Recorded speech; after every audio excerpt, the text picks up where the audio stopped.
What makes this book unique from other books that are on the shelves right now? Oh, matter of fact, that's the wrong question. Let me go back up. What inspired you to do this book? I think the inspiration came from,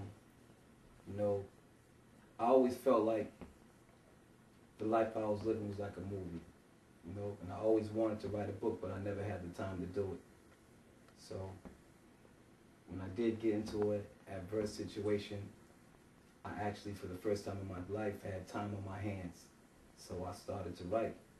Actually, I started to read first. I started reading case laws, studying my case, and I realized that, I got a lot to give back. So from that, going from studying my case to actually reading hood books, and I realized, shit, I got a story too, maybe even better than the ones that people's been reading on the streets. Plus, on top of that, once I got into the feds, I seen that, a lot of people didn't understand Boston. A lot of people think that Boston ain't nothing but a bunch of white people down here, when there's hoods here too. We represent real hard too, regardless of where we go, regardless of what the number is, we represent too out there. So it just started off from there.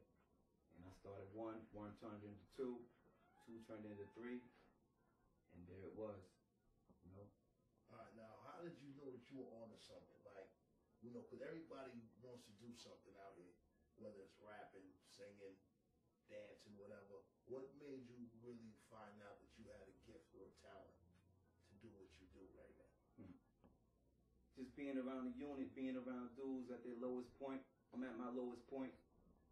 We kicking it, we building, and my words just seem to be inspirational to them too. Like, they see me go to the law library, I'm getting it in, I'm trying to really go home, And I see, from that I see people, they started going to the law library. Shit, we just can't lay around here and just let these people do whatever to us. Shit, I was looking at 25 years. So by me going there, and I'm looking at people with even worse situations than mine, starting to be like, yo, well, feed me a little information on how I'm doing this, how I'm doing that. And shit, I'm going to the next dude like, yo, well, you can feed me too. And it just started building and building to the point where I was like, yo, you know what? I got this.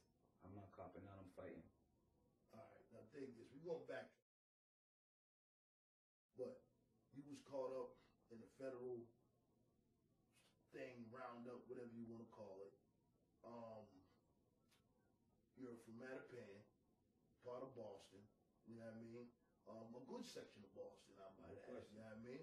It was a part of Boston where, people considered it to be an affluent part of town, where people had nice homes and good upbringing and all of that there.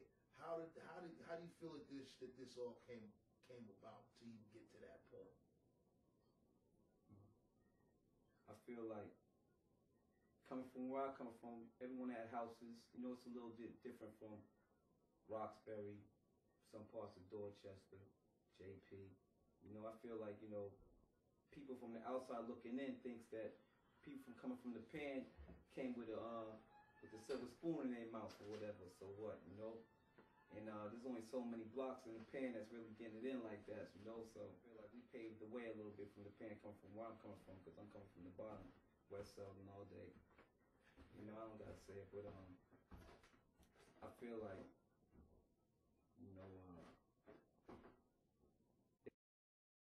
it comes to a point, it don't matter where you from, it's about where you at. And that's basically what it is, you know what I'm saying?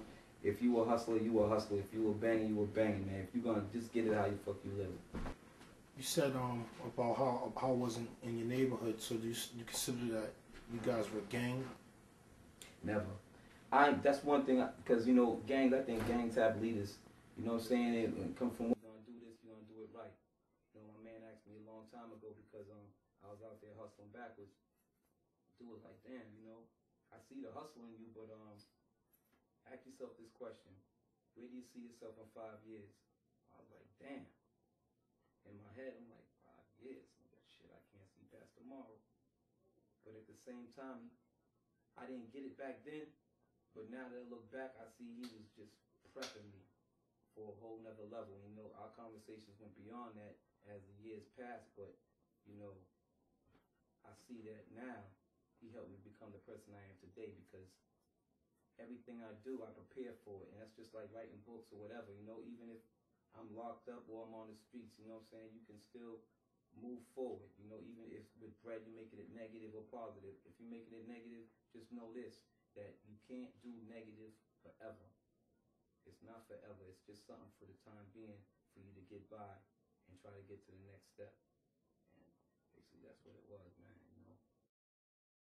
Age, we ain't never had no leader, you know what I'm saying?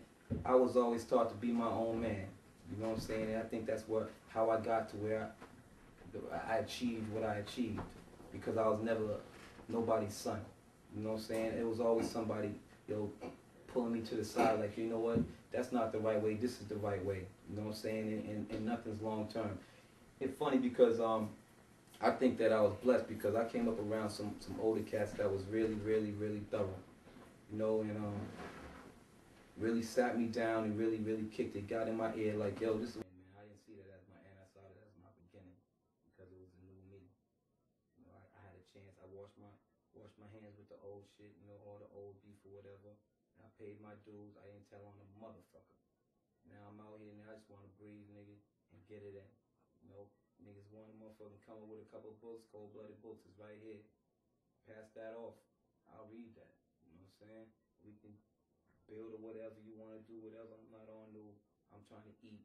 Everybody's going to eat. And I've always been like that, whether I was selling coke, weed, whatever it was. I was always like that. So I'm going to put the same efforts that I put into that, into this, something positive though, you know, because without negative, you can't have motherfucking positive and vice versa. So they just run along, man. You just got to know how to channel that energy, man, and make it right. It's real simple, man. Motherfuckers make it harder than what it really is. It's real simple. Put your mind to it, stick to it, and go. What makes this book that you wrote any different from any of these other books that's out here right now? Any of these black authors that's out here writing books? Yo, no knock on no other books that's out there, but this book is real. You know what I'm saying? This book is from the heart. This book is some instances what I've been through, what people around me's been through. You know what I'm saying? Everybody out there ain't making $1 million. I'm on the ground level. You know what I'm saying? I've always been on the front line. You know what I'm saying? That's how I am. You know, and I get love for that, because I can go talk to this dude over here and he's getting the grip real heavy, or I can go down here and talk to this nigga who's just peddling pebbles. You know, that's what makes my book different, because I give all aspects. I don't give just the hustler. I give a father, you know what I'm saying, in the struggle, just trying to make ends meet. I give the mom just doing what she got to do to get by day to day. You know, I give the moms that's worried about her son, about his daughter, that's just living the wrong way. Because actually me, I was blessed because my moms, when I came up, my moms and pops was actually way older than your average moms and pops. My mom's had me when she was 39 years old. So I got a lot of old-fashioned values with me, you know. And I feel like the pen has it too, because there's a lot of family, you know, it's like a family atmosphere, especially around my way. You know, it's more family orientated. I think that's why when the feds came and snatched me, you know, and my dudes who got snatched up with me, ain't nobody told on each other, because the love was there, you know, opposed to we just out here getting money and it's a bunch of fake ass love. Nah, it was real love, because I couldn't tell on my brother. You know what I'm saying? That's fucking crazy. I couldn't tell on a motherfucker, period. But it's just serious shit, man. A lot of other blocks and niggas didn't love each other.